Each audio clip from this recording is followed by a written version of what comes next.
मेरा नाम स्वाति है। मैं अमेरिका में रहती हूँ। कुछ समय पहले मेरे भाई के शादी का इनविटेशन कार्ड मेरे पास आया था। मेरी शादी को पूरे 10 साल हो गए। मेरे पास 7 साल का एक बेटा और 5 साल की एक बेटी थी। मैं अपने पति के साथ यहाँ एक खुशहाल ज़िंदगी गुजार रही थी। मेरे पेरेंट्स ने जब मेरी शादी की थी तब मैं इंडिया में ही थी। काफ़ी समय तक मेरे पति और मैं इंडिया में रहते थे और फिर जब मेरे पति की जॉब अमेरिका में पक्की हो गई तो हम लोग यहाँ शिफ्ट हो गए। हम 2 बहनें थे और हमारा एक छोटा भाई था। उस समय हमारा भाई काफ़ी छोटा हुआ करता था जब हम दोनों बहनों की शादी नहीं हुई थी। लेकिन अब मेरे भाई की शादी का समय आ गया था। मेरी इंडिया में मेरी फैमिली से कम ही बात होती थी। जब मैं अमेरिका आई थी उसके 4 साल बाद मेरी मम्मी की मौत हो गई और 2 साल बाद मेरे पापा भी इस दुनिया को छोड़कर चले गए थे। दीदी की शादी तो इंडिया के उसी शहर में हुई थी जहाँ पर हमारा मायका था। दीदी तो जल्दी जल्दी मायके आती जाती रहती थी।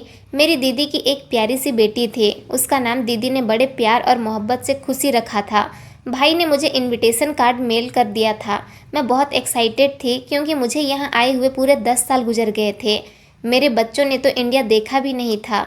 वो तो अपने रिश्तेदारों को ज़्यादा जानते भी नहीं थे। अब उनके मामा की शादी थी इसलिए अब हमारा जाना बहुत ज़रूरी था। मेरे पति अभी भी हमारे साथ नहीं जा सकते थे। उन्होंने कहा था कि उन्हें यहाँ बहुत इम्पोर्टेंट काम है और हम लोग इंडिया जाएंगे तो हमें वहाँ पर काफ़ी टाइम लग सकता है। इसलिए मेरे पति ने कहा था अगर वो फ्री होते हैं तो वो आ जाएंगे, लेकिन अगर फ्री नहीं हुए तो उनका आना मुश्किल होगा। वैसे तो मेरे पति ने अपने टिकट करवा लिए थे। वो चाहते तो हमारे साथ जा भी सकते थे, मगर उनका इमरजेंसी में कुछ काम आ जाने की वजह से वो हमारे साथ नहीं जा सके थे। मैं और मेरे बच्चे बहुत खुश थे। इतने सालों बाद हम इंडिया जाने वाले थे, अपने अपनों से मिलने वाले थे। मेरी तो काफ़ी टाइम से अपनी दीदी से बात भी नहीं हुई थी। मेरी बात कभी कभी अपने भाई से हो जाती थी जो ज़्यादातर अपने काम में बिजी होता था, मगर जैसे ही फ्री होता था मुझे कॉल या वीडियो कॉल ज़रूर करता था। मैंने कई बार अपने भाई को और दीदी को अमेरिका आने के लिए इन्वाइट भी किया था, मगर वो लोग यहाँ आए ही नहीं थे। फिलहाल मैं अपने बच्चों को लेकर इंडिया आ गई थी। मैंने देखा था कि 10 साल बाद भी अपने देश की मिट्टी की खुशबू वहीं की वहीं थी। यहाँ पर बहुत कुछ बदल चुका था। वक्त, हालात और यहाँ के नज़ारे सब कुछ देखने में नया नया सा लगता था। मेरे भाई की आज हल्दी थी। वो बहुत खुश नज़र आ रहा था क्योंकि उसकी शादी उसकी पसंद की लड़की से हो रही थी। यहाँ आने के बाद मैंने जब यहाँ का खाना खाया तो मुझे अपने बचपन की याद आ गई थी। वैसे तो मैं यहाँ जैसा खाना कभी कभी अमेरिका में भी बना लिया करती थी। यहाँ के खाने की बात ही कुछ और है। मेरे बच्चे यहाँ आकर बहुत खुश हुए थे क्योंकि उनके लिए भी ये सब कुछ बहुत नया था। उन्हें तो ऐसा लग रहा था वो न जाने कैसी दुनिया में आ गए हैं। विदेश में और हमारे देश में काफ़ी अंतर है। मेरे भाई की हल्दी का फंक्शन निपट चुका था और फिर फाइनली बारात का दिन भी आ गया था, मगर मैं इंतज़ार कर रही थी एक ऐसे इंसान का जिससे मिलने के लिए मैं बड़ी बेचैन थी। उसको अपने आंखों से देखने के लिए मेरी आंखें तरस रही थी। वो थी मेरी दीदी की बेटी खुशी, मेरी बड़ी बहन जिससे बचपन में ही मेरा बहुत ख्याल रखा था। हम दोनों बहनों में कभी एक दूसरे के बीच मनमुटाव नहीं हुआ था। हम दोनों एक दूसरे का बहुत ख्याल रखा करते थे। जब मेरी दीदी की शादी हो गई थी तब मैं जल्दी जल्दी उनके ससुराल आती जाती रहती थी। पापा ने उनकी शादी अमीर लड़के के साथ कराई थी। उनके पति बहुत अच्छे थे। उन्होंने अपने शादी के 3 महीने बाद ही दीदी को माँ बनने की खुशी सुनाई थी। सब लोग बेहद खुश थे और फिर 9 महीने पूरे होने के बाद उन्होंने एक प्यारी सी बेटी को जन्म दिया था। खुशी जो मेरी भांजी थी जिसे मैं बहुत प्यार करती थी। भांजियाँ तो मासी की जान होती है। मेरी भांजी भी मेरी जान थी। बचपन से लेकर जब वो 6 साल की थी तब तक मैंने उसे अपने गोद में खिलाया था और फिर मेरी शादी हो गई। मैं इन सब से दूर हो गई थी। मेरी भांजी 9 साल की थी जब मेरी दीदी इस दुनिया को छोड़कर चली गई। उनकी तबीयत बहुत खराब हो गई थी। बताया गया कि अचानक उनके दिमाग की नस फटने की वजह से उनकी मौत हो गई थी।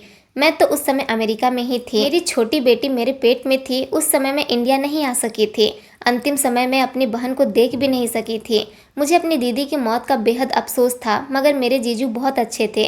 वो मेरी दीदी से जितना प्यार करते थे उससे कई गुना ज़्यादा प्यार अपनी बेटी से किया करते थे।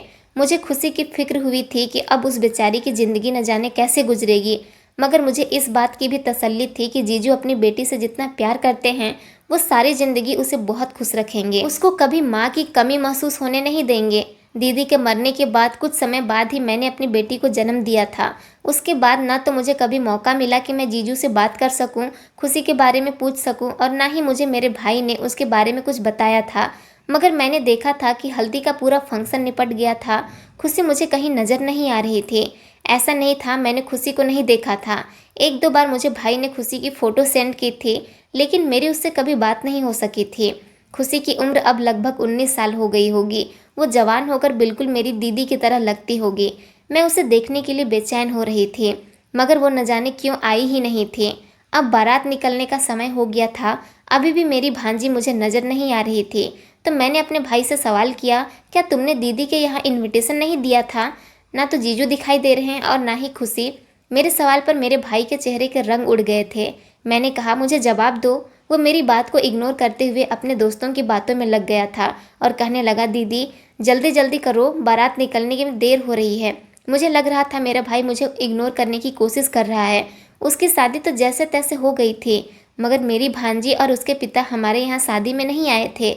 मैं अपनी दीदी के घर का एड्रेस तो जानती थी, मगर अब काफ़ी समय हो गया था, रास्ते भी मुझे याद नहीं थे। मैं अपने बच्चों को उनके माँ के पास छोड़कर हमारे यहाँ की एक नौकरानी के साथ दीदी के घर जाने के लिए निकल गई थी।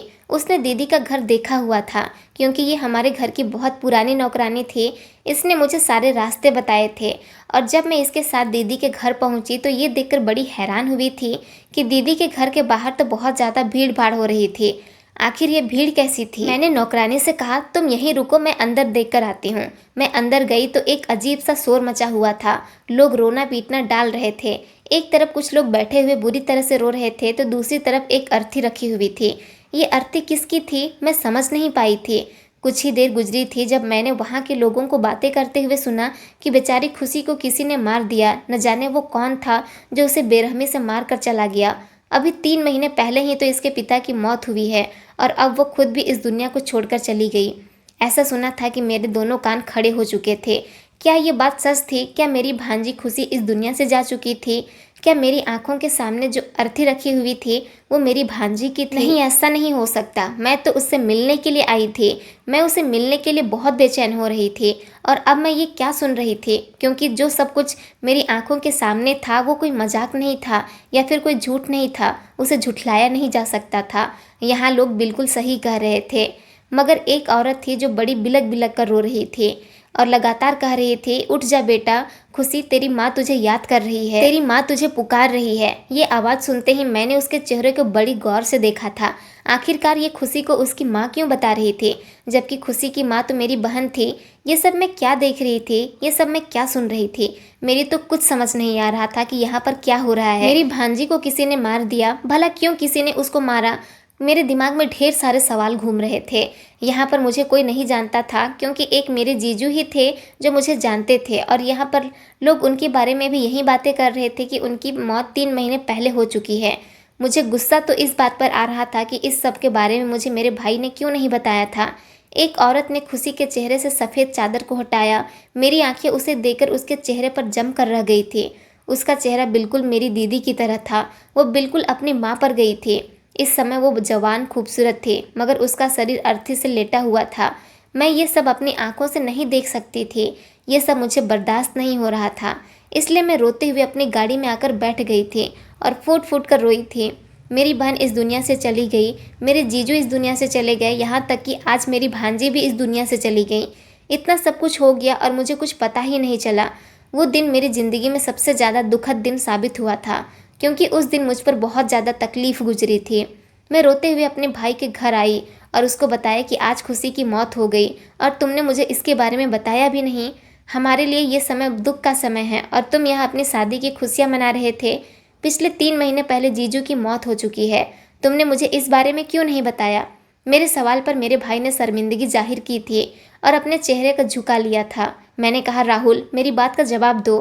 तुमने ऐसा क्यों किया? तुमने मुझे बताया क्यों नहीं? क्या जीजू के मरने के बाद तुमने खुशी का खबर नहीं ली? तुम्हें पता भी है कि खुशी अपनी मौत नहीं मरी, बल्कि उसे किसी ने मार दिया है। गोली मारकर उसकी हत्या की गई है।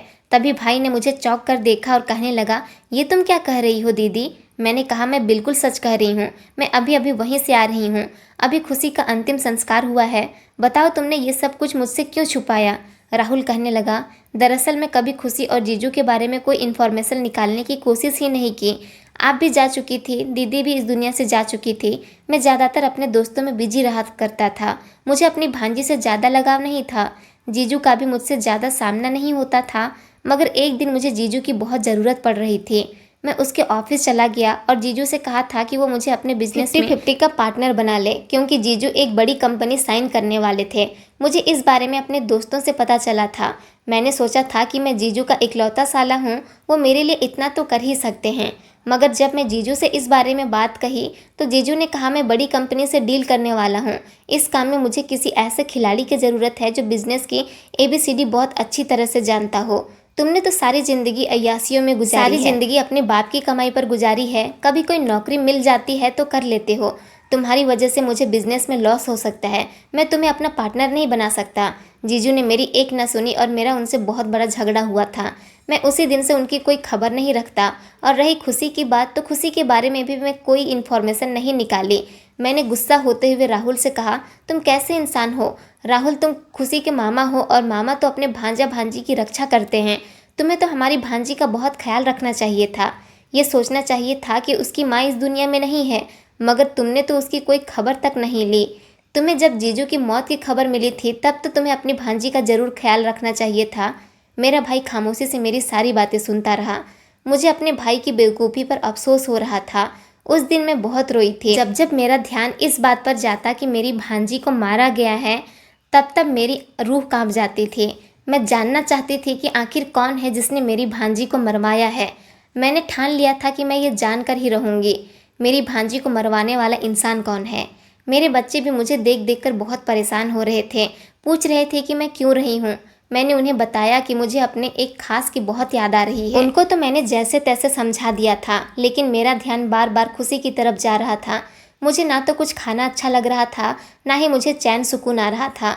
बस मैं यही सोच रही थी कि मैं क्या करूं। आखिर उस बेचारी की किससे दुश्मनी हो सकती है, और वो औरत कौन थी जो बार बार खुद को उसकी माँ बता रही थी। ये सब जानने के लिए मुझे कुछ न कुछ तो करना ही था। मेरे पति का फ़ोन आया था। उन्होंने मुझसे पूछा, भाई की शादी कैसी रही? तो मैंने उन्हें रोते हुए खुशी के बारे में बताया था। मेरे पति कहने लगे, ये तो उस बेचारी के साथ बहुत बुरा हुआ है।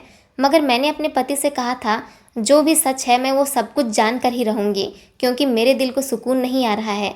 आखिर इतना सब कुछ हो गया, मुझे भनक तक नहीं हुई। अब मैं यहाँ तक आ गई हूँ तो अमेरिका वापस तभी जाऊँगी जब तक सब कुछ ठीक नहीं कर देती। मेरे पति कहने लगे, अब तुम क्या ठीक करोगी? तुम्हारी बहन इस दुनिया में पहले ही नहीं थी, उसकी बेटी और पति भी मर चुके हैं। तुम मरे हुए लोगों को जिंदा तो नहीं कर सकती ना। मैंने कहा, मैं मरे हुए लोगों को जिंदा नहीं कर सकती तो क्या हुआ, मगर जो लोग मर चुके हैं उनकी वजह तो जान सकती हूँ ना। और मेरी भांजी उसके आरोपी को पकड़ तो सकती हूँ ना। आखिर इसका आरोपी कौन है, उसको अपनी आंखों के सामने खड़ा करके उससे पूछूंगी, उसने मेरी भांजी को क्यों मारा, क्या गलती थी उसकी। मेरे पति कहने लगे, चलो जब तुम्हें बेहतर लगे तब तुम यहाँ आ जाना, मगर अपना और अपने बच्चों का बहुत ख्याल रखना। मैंने कहा, आप बेफिक्र रहे, यहाँ पर हमारे बहुत सारे रिश्तेदार हैं, बच्चे तो यहाँ बहुत खुश हैं, मगर मेरा मन उदास है। ये कहकर मैंने फ़ोन काट दिया था। और अब अगले दिन मुझे पहला कदम उठाना था। मैं अपनी दीदी के पड़ोस वाले घर में चली गई थी। मेरी दीदी बिहेवियर की बहुत अच्छी थी। वो आस पड़ोसियों से बहुत अच्छा संबंध रखती थी। सारे आस पड़ोसियों से और रिश्तेदारों से मोहब्बत से पेश आती थी। मेरी दीदी को मरे हुए तो काफ़ी साल हो गए, लेकिन आस पड़ोसियों को हर बात की खबर होती है। वहीं से मुझे खुशी के बारे में बहुत कुछ पता चल सकता था, इसलिए मैं अपनी पहचान छुपाकर दीदी के पड़ोस वाले घर में चली गई। जब मैंने वहां का दरवाज़ा बजाया तो एक औरत निकल कर आई थी। मैंने उसे औरत से कहा, बहन जी, मैं एक अखबार रिपोर्टर हूँ। अभी हाल में ही आपके पड़ोस में एक मर्डर हुआ है, 19 साल की लड़की का। तो मुझे उसके बारे में आपसे कुछ जानकारी लेनी है। अगर आपने मुझे सारी इन्फॉर्मेशन ठीक ठीक बता दी तो आपका फ़ोटो अखबार में भी आ सकता है, लोग आपकी प्रशंसा करेंगे। आखिर आपकी वजह से लोगों को इस लड़की की कहानी के बारे में पता चल सकेगा।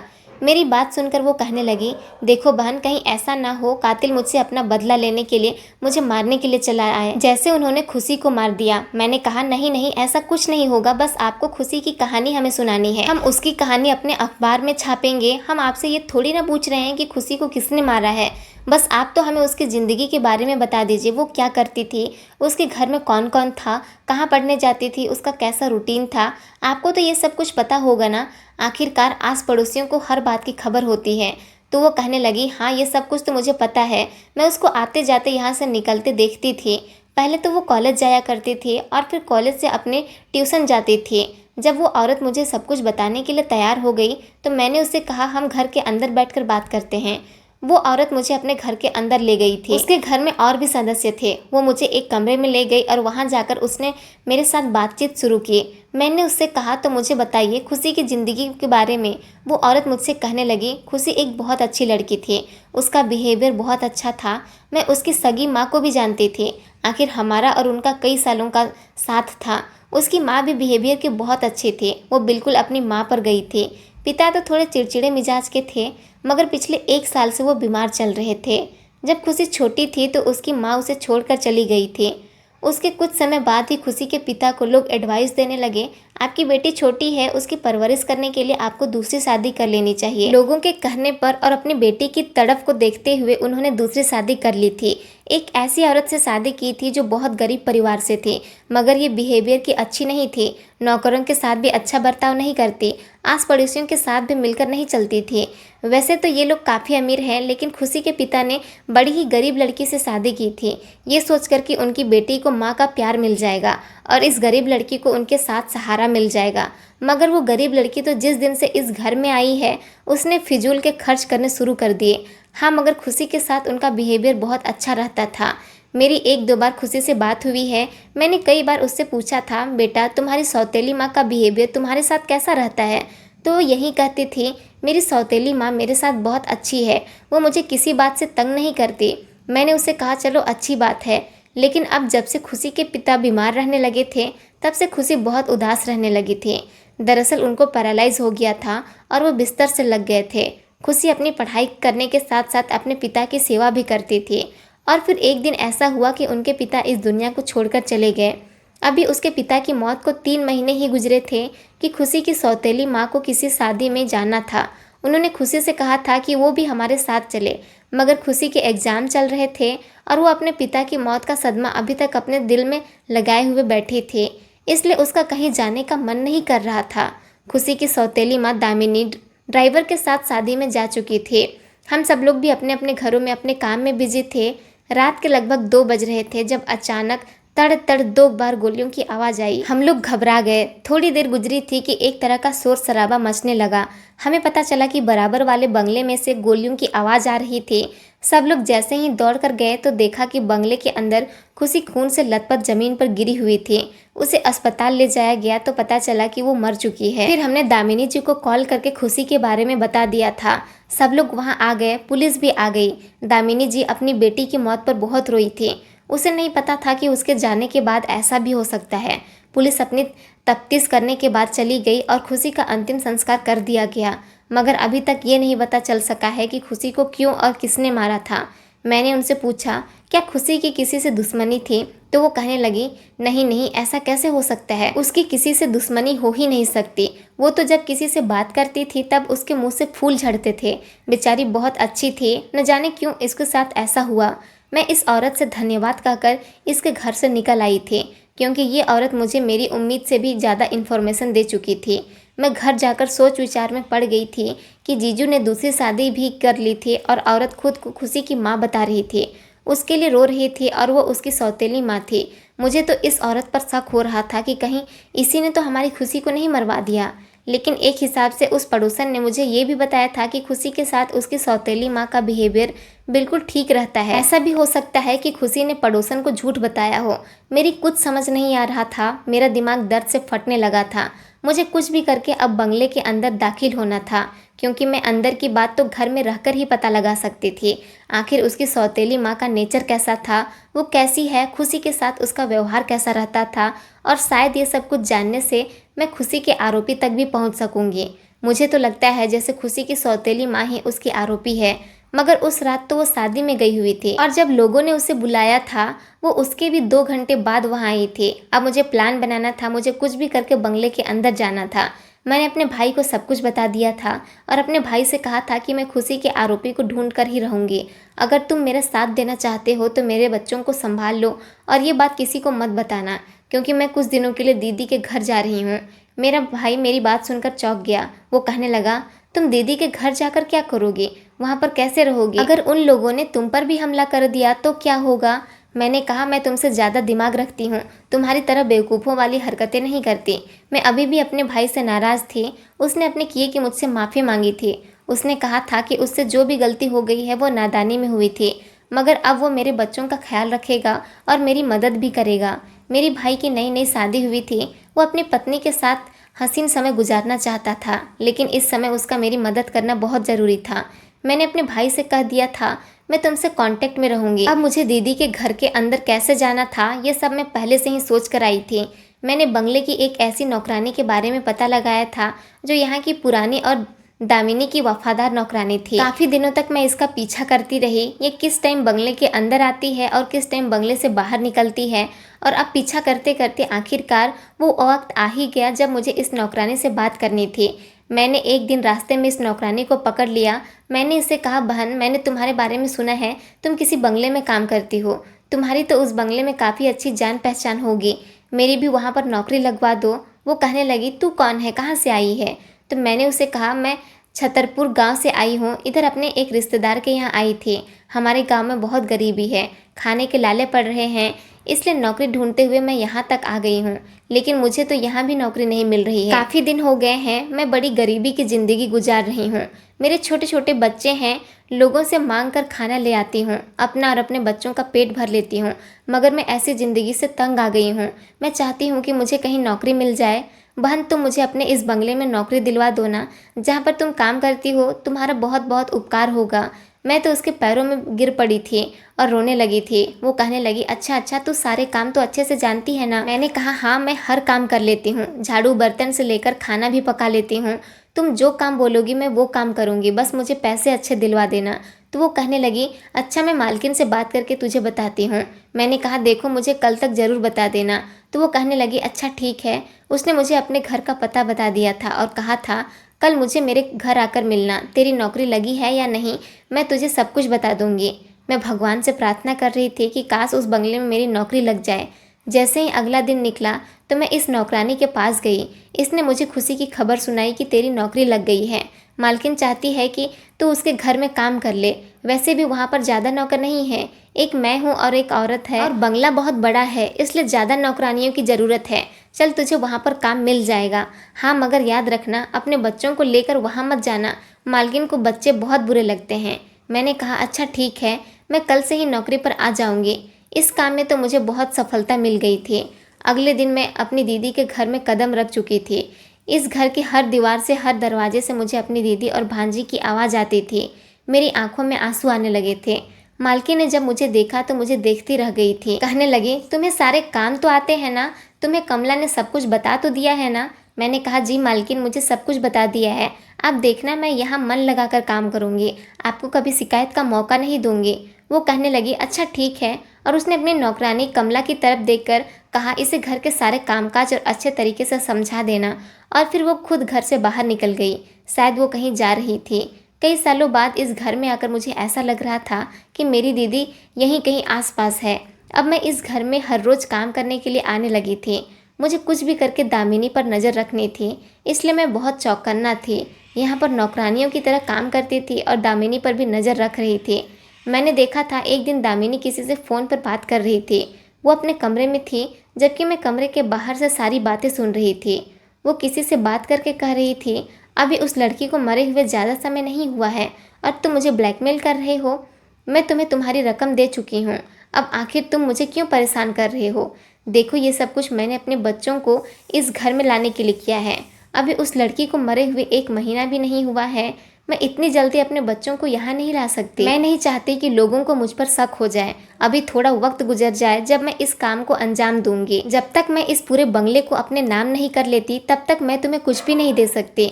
तुम्हें मैं तुम्हारा हिस्सा दे चुकी हूँ, तो फिर अब तुम लौट कर क्यों आ गए हो? जब मैंने ये बात सुनी तो मेरे पैरों तले से ज़मीन निकल गई थी और अब ये बात क्लियर हो चुकी थी कि ये औरत ज़रूर कुछ न कुछ गड़बड़ कर रही है। ये खुशी के बारे में आखिर किस तरह से बातें कर रही थी और ये कैसे हिस्से की बातें कर रही थी।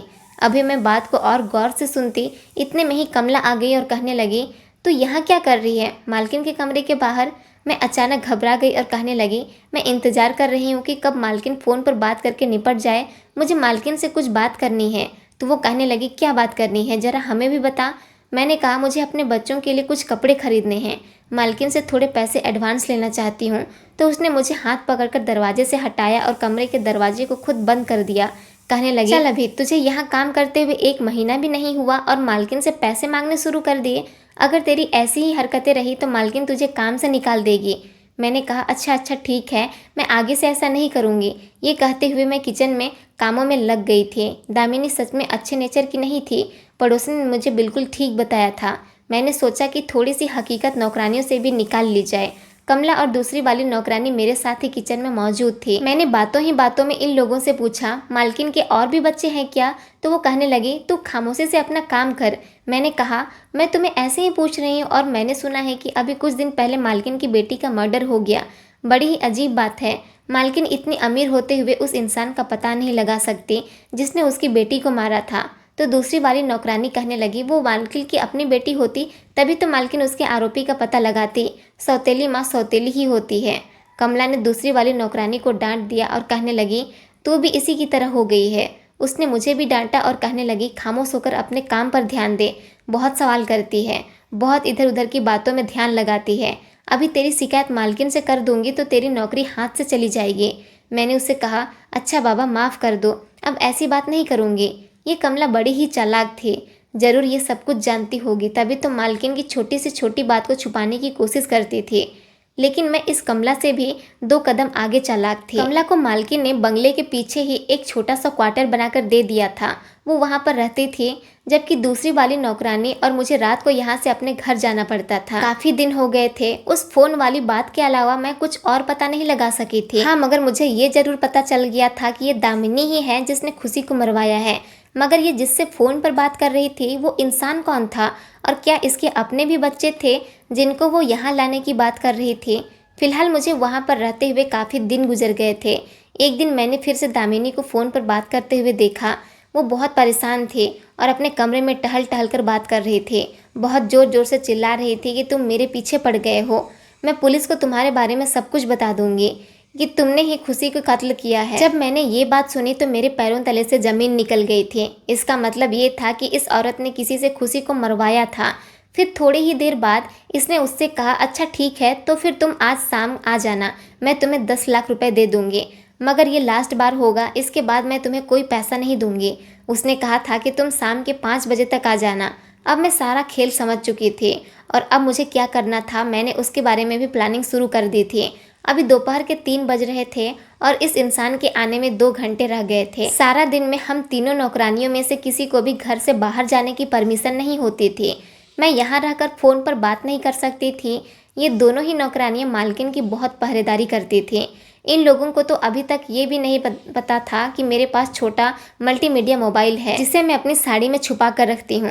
मैं वॉशरूम में गई और मैंने वहाँ से अपने भाई के नंबर पर SMS सेंड कर दिया और उसमें पूरे डिटेल लिख दी थी कि वो इंसान शाम के 5 बजे यहाँ आने वाला है इस मालकिन से पैसे लेने के लिए, तुम पुलिस को लेकर आ जाना। अब जो करना था वो मेरे भाई को करना था और फिर देखते ही देखते शाम के 5 भी बज गए थे।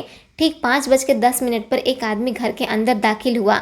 मालकिन उसके लिए पहले से ही काफ़ी परेशान थे, शायद वो इसको ब्लैकमेल कर रहा था। मालकिन ने नोटों से भरा हुआ बैग तैयार करके रख लिया था। जैसे ही वो घर के अंदर आया और उससे बातचीत मालकिन से हुई तभी पुलिस वाले घर के अंदर घुस आए थे और उन्होंने उस आदमी को पकड़ लिया था। मालकिन के होश उड़ गए थे कि आखिर ये क्या हो रहा है। मालकिन ने कहा, तुम लोग मेरे घर में क्यों घुसे आ रहे हो, आखिर तुम लोग ये क्या कर रहे हो? क्योंकि कुछ महिला पुलिस भी आई थी जिन्होंने दामिनी को भी पकड़ लिया था। दामिनी जोर जोर से चिल्ला रही थी और कह रही थी, तुम लोग ये सब कुछ क्यों कर रहे हो, तुम लोग मुझे नहीं जानते। वो आदमी भागने की कोशिश कर रहा था लेकिन पुलिस ने उसे बहुत मजबूती से पकड़ रखा था। साथ साथ मेरा भाई भी आया था, हम लोग भी वहाँ खड़े हुए ये सब कुछ देख रहे थे। तब पुलिस ने कहा, तुमने खुशी को क्यों मरवाया था? ये सवाल सुनकर दामिनी के चेहरे का रंग उड़ गया था और वो अभी भी झूठ बोल रही थी। एक महिला पुलिस दामिनी के मुंह पर एक जोरदार थप्पड़ मार दिया और कहा कि तो फिर इस आदमी को तूने यहाँ क्यों बुलाया है, तू किस चीज़ के पैसे इसे दे रही है? दामिनी घबराने लगी, उससे कोई जवाब नहीं बन रहा था। उस आदमी पर भी 2-3 थप्पड़ बरसाए गए, वो भी कुछ बताने के लिए तैयार नहीं हो रहा था। फिर पुलिस कहने लगी, अब इन लोगों को पुलिस स्टेशन लेकर चलो, यहीं वो सब कुछ बताएंगे। दामिनी चिल्ला चिल्ला कर कह रही थी, तुम लोग मुझ पर ये कैसा इल्ज़ाम लगा रहे हो, तुम्हें यहाँ पर किसने बुलाया है? मैं आगे आ गई और मैंने कहा, मैंने बुलाया है पुलिस को यहाँ। उसने मेरी तरफ चौंक कर देखा। मैंने कहा, हाँ मैं जानती हूँ कि तुमने ही मेरी भांजी को मरवाया है, अब क्यों मरवाया है ये भी बता दो। वो कहने लगी, तू कौन है, सच सच बता। तो मैंने कहा मैं खुशी की आंटी हूँ, खुशी की सगी माँ की बहन। इस बात पर तो वो और भी फटी फटी नज़रों से मुझे देख रही थी। मैंने उसे बताया कि जिस दिन खुशी की मौत हुई थी मैं उस दिन यहाँ आई थी और मुझे पता चल गया था कि खुशी का कत्ल हुआ है। ये जानने के लिए कि उसका कत्ल क्यों और कैसे हुआ मैं तुझ तक यहाँ पहुँच गई और तेरे ही घर में नौकरानी बनकर रहने लगी ताकि तुझ पर नज़र रख सकूं। फिर मैंने जब तुझे एक बार फ़ोन पर बात करते हुए सुना तो तभी से मेरा शक यकीन में बदल गया था और फिर ये इंसान भी तुझे ब्लैकमेल कर रहा था।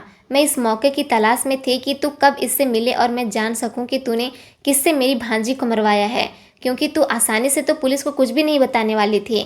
मगर आज जब तूने इसे पैसे देने के लिए यहाँ बुलाया तो मैंने पुलिस को भी यहाँ बुला लिया था ताकि हम भी तो जान सके कि तूने किस काम के पैसे देने के लिए उसे यहाँ बुलाया है और ये क्यों तुझे ब्लैकमेल कर रहा था। अभी भी दामिनी से कोई जवाब नहीं बन पा रहा था। महिला पुलिस इंस्पेक्टर ने दामिनी के मुंह पर फिर से 2-3 थप्पड़ मार दिए और उसे सच उगलने के लिए कहा था। इस बार वो रोने लगी थी और फिर सच बताने के लिए तैयार हो गई थी, क्योंकि अब उसके पास सच बताने के अलावा कोई दूसरा रास्ता नहीं था। उसने खुद अपने मुंह से अपना जुर्म कबूल कर लिया था। उसने कहा, मैं एक गरीब परिवार की थी, मुझे मेरे पति ने सहारा दिया, मुझसे शादी की, मेरे भी पहले से 2 बच्चे थे। मैं अपने बच्चों को ऐश की ज़िंदगी देना चाहती थी। मुझे पता चला था मेरी शादी एक बहुत अमीर आदमी से होने जा रही है, इसलिए मैंने अपने बच्चों को छुपा दिया और कभी अपने पति को अपने बच्चों के बारे में नहीं बताया। छुप छुप कर अपने बच्चों से मिलने लगी। मैं चाहती थी कि ये सारी जायदाद मेरे और मेरे बच्चों की हो जाए।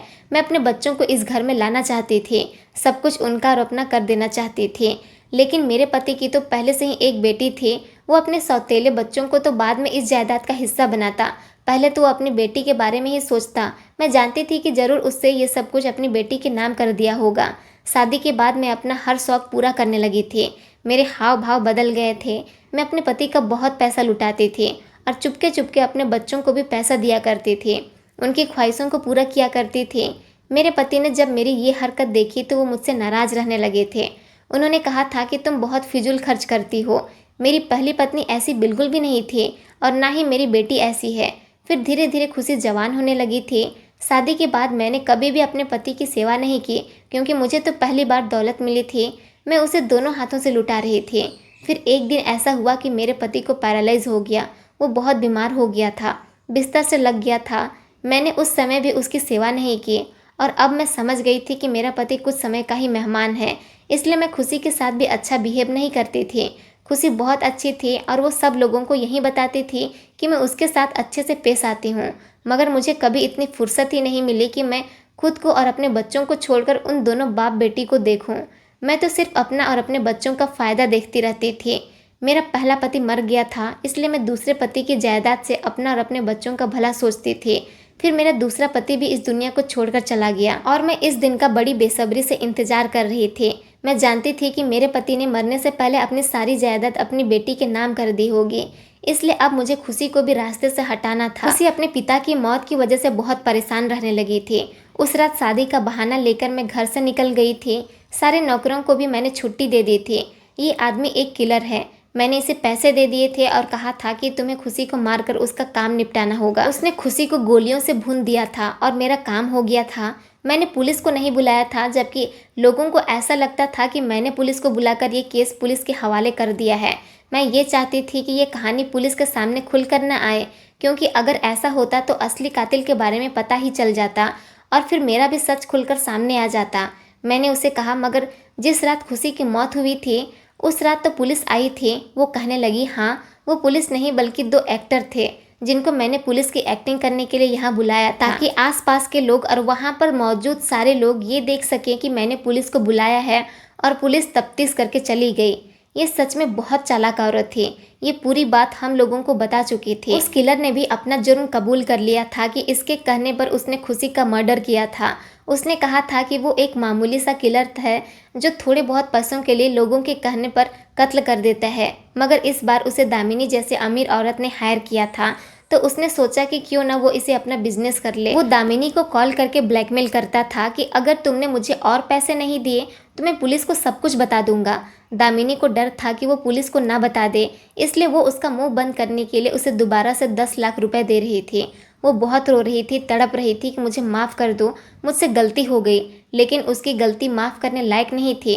उसको सज़ा मिलनी थी। पुलिस ने उसे और उस आदमी को कड़ी से कड़ी सज़ा दी थी, मगर वो अपने प्लान में कामयाब नहीं हुई थी, जिसके लिए उसने मेरी भांजी को मारा था। क्योंकि कुछ दिनों बाद हमें पता चला था कि इस बंगले को और मेरे जीजी की प्रॉपर्टी को किसी ट्रस्ट वाले के हवाले कर दिया गया है।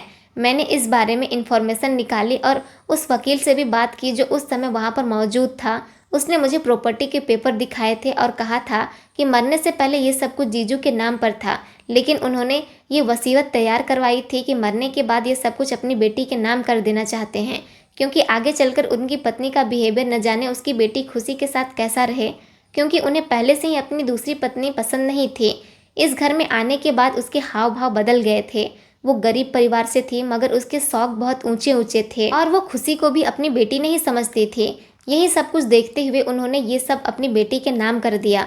वो नहीं चाहते थे कि आगे चलकर उनकी बेटी को कोई परेशानी हो, लेकिन फिर भी अगर बेटी के साथ कोई हादसा हो जाता है तो फिर ये सारी प्रॉपर्टी उनकी दूसरी पत्नी के नाम हो जाएगी। इसलिए उन्होंने बेटी के मरने के बाद ये सारी प्रॉपर्टी एक ट्रस्ट के नाम कर दी थी। वो चाहते थे कि उनकी इस प्रॉपर्टी से गरीब बच्चों का भला हो। ये एक ऐसा ट्रस्ट था, इसके सारे पैसे एबनॉर्मल बच्चों को जाने थे। ये सुनकर मुझे बहुत खुशी हुई थी, मगर उतना ही अफसोस दामिनी पर हुआ था कि उसने मेरी भांजी की जान सिर्फ इस जायदाद को हासिल करने के लिए ली थी, मगर वो ये नहीं जानती थी कि ये जायदाद तो खुशी के मरने के बाद भी उसकी नहीं होनी थी। मैं यही बताने के लिए दामिनी से जेल मिलने के लिए गई थी। मैंने जब उसको ये सब कुछ बताया तो वो अपना सर पटक पटक कर रोने लगी थी और मेरे आगे रिक्वेस्ट करने लगी, प्लीज़ मुझे बचा लो, मुझे माफ़ कर दो। मगर मैंने तो उसे सज़ा दिलवाने के लिए ठान लिया था और उसे कड़ी सज़ा हुई थी। अपने स्वार्थ के लिए इंसान किसी भी हद तक गिर जाता है, ये भी नहीं सोचता कि ये ज़िंदगी 2 पल की है। इस ज़िंदगी को खुशहाल बनाने के लिए हमें दूसरों के साथ उनके हिसाब से जीना चाहिए, उनको खुश रखना चाहिए। अगर वो मेरे जीजू से प्यार मोहब्बत के साथ रहती, उनकी बेटी को अपनी बेटी मानती, तो हो सकता था जीजू उनके बच्चों को भी एक्सेप्ट कर लेते और फिर 3 बच्चों में बराबर से प्रॉपर्टी बांट देते। मगर दामिनी को तो सिर्फ अपना और अपने बच्चों का ही फायदा नजर आता था, इसलिए आज वो अपनी सज़ा भुगत रही है। इस बात को काफ़ी समय बीत गया। खुशी के कातिलों का जब पता चल गया तो मैं अपने बच्चों को लेकर अमेरिका वापस अपने घर आ गई थी और जब मैंने इस बारे में अपने पति को बताया तो मेरे पति मुझ पर बहुत गर्व महसूस कर रहे थे, क्योंकि उनके मुताबिक मैंने एक बहुत हिम्मत वाला काम किया था और इस तरह से हिम्मत आप लोगों को भी दिखानी है जब आप कहीं अन्याय होता हुआ देखें। दोस्तों, उम्मीद करती हूँ आपको हमारी कहानी पसंद आई होगी। कहानी पसंद आई है तो वीडियो को लाइक करें, चैनल पर नए हैं तो चैनल को सब्सक्राइब करें और हाँ, नोटिफिकेशन बेल को ज़रूर दबाएं ताकि अगली अपडेट सबसे पहले आपको मिले। धन्यवाद दोस्तों।